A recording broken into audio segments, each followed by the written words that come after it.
Hello folks, it's Chris in Arena Studio Land. If you want to learn how I process that whole lick to develop the speed and the timing and the coordination and synchronicity of left and right hands, if you want to know how it's done, then this is the video for you.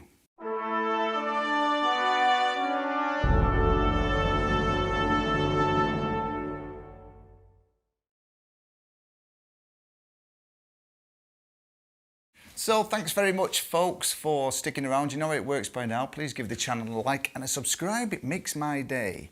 So we're going to get straight into this lesson, and one of the most important parts of learning the guitar is structure. You know, if you don't know what you're going to be practicing, then you're not going to pick up and play productively with great results. You know, you have to know what the end goal of what you want to do is. So for today's lesson, I've picked a little kind of economy picked phrase.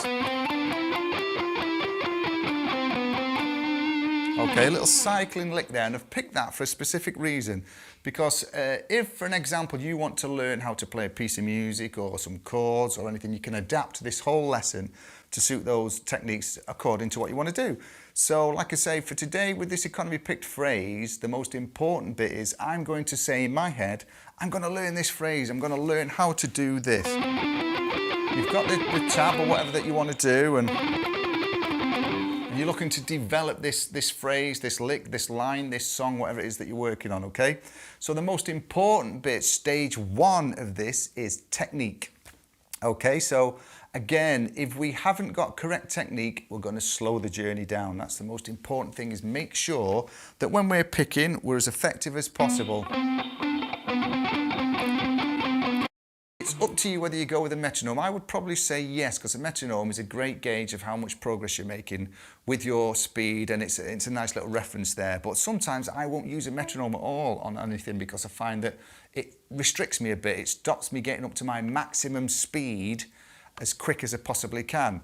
So for this purposes, I'm not going to use a metronome today, and I'm going to make sure that the most important bit of stage one is to get the lick phrase or whatever you're working on nailed.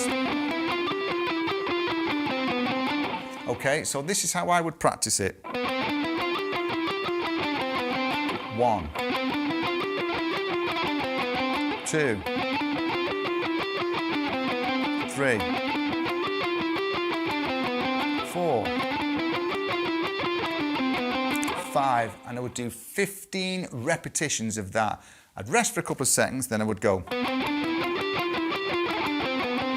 1, 2, and so on, and do another 15 repetitions. So altogether in my set, I've got 15 reps. I will do 5 sets of 15.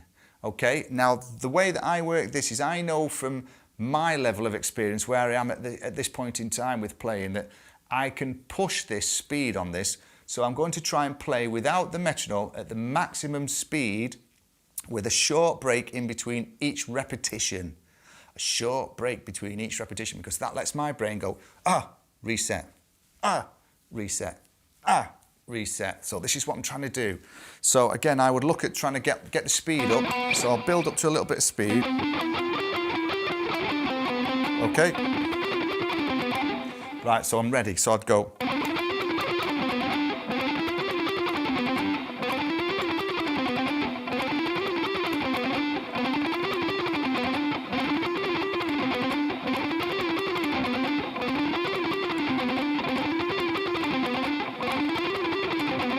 So that little bit of a pause is the reset, the reset, the reset. 15 repetitions of that push into my maximum level.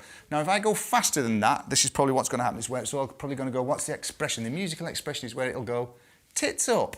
So here we go. See what happens now, shall I?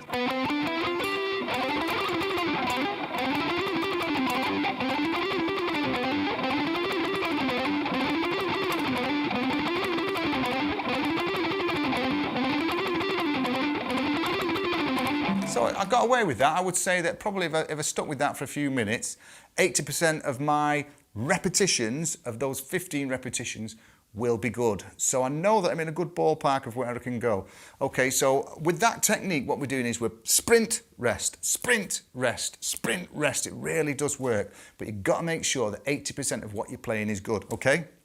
So the next thing that I would look at is stamina.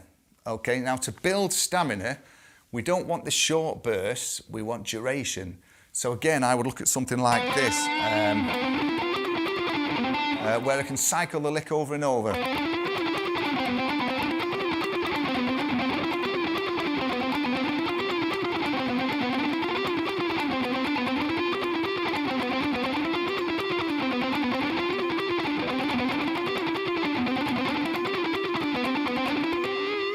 And obviously you'll probably get a few little fluffs in there, but what you're looking for is the endurance side of things. So there's two techniques that we've looked at with this one little riff already. I'll play the riff really slow if anybody wants to have a go at this.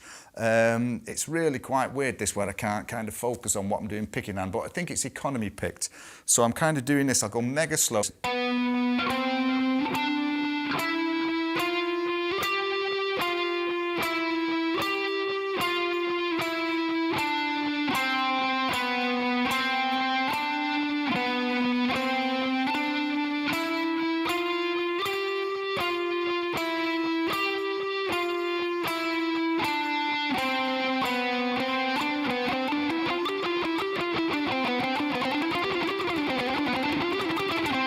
You can move it up the scale patterns in pairs of strings. So that's probably your end goal, your destination. So how I showed you the slow bit then is probably the way that you want to approach it at first. Make sure that everything is in sync, everything's structured and controlled. Then you can build your speed with your little short bursts, your intervals of sprint, rest, 15 repetitions, 5 sets. Then you can do your endurance exercises. You could put a clock on and say, right, I'm going to play it for a minute, 30 seconds to a minute, and then stop, rest for a few seconds. And again, what you're aiming to do is, if you do, say, 15 cycles, you want another 5 sets of that. So we're looking at 15 reps or 15 continuous cycles if it's a cycling lick, and then 5 sets of those. Then you know you're good to go then. Okay, now what this does, this structure, working on technique and stamina, creates progress. And then the progress creates motivation. The motivation is from the results of seeing everything getting better, the suppleness, the coordination, the syncing of left and right hands joining up. And the byproduct of all this is the speed starts to come. But again, you can't, how can I say this? Usain Bolt doesn't practice sprinting to be the fastest man in the world by jogging everywhere. So he has to, at some point, quick burst intervals, sprint, flat out, splat out, splat out even, splat out and flat out. You can splat out if you want, I don't care. But again, either of those is what you want. You know, you've got to push, push, push. So speed comes from breaking your mental barriers, your mental blocks of being able to go beyond what you think you physically can. So this is why this intensity of something like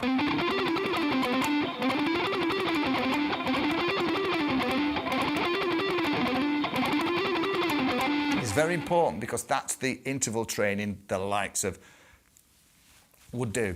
All right, so again, structure focuses on your technique. You know, the whole structure thing, you've got to focus on this technique of bursts, and then stamina, which creates the progress. You feel the progress, and then from the progress you get extra motivation, because you actually know that this is working and I'm actually playing things far beyond what I was capable of. It's something that you have to persevere with. You know, I probably work on maybe picking and speed exercises, and I'll be doing my little workout in a bit. That's why it's probably a bit sloppier than what it normally is for me.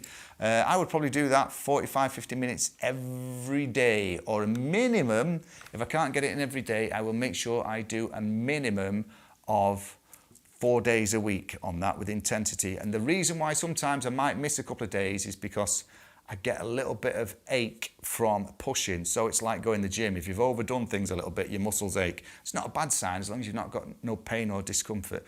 So again, you are turning these fingers into the fingers of an athlete, really. That's probably a way of describing of what your end goal is if you want to build speed and stamina into sort of rock and metal and shreddy kind of licks. But please message me or add a comment if there's anything you're unsure of, if it's not quite come across very well from me. Don't forget to like and subscribe. And as always, from me, Craggy, stay safe, stay well, see you next time, and keep on rocking in the free world.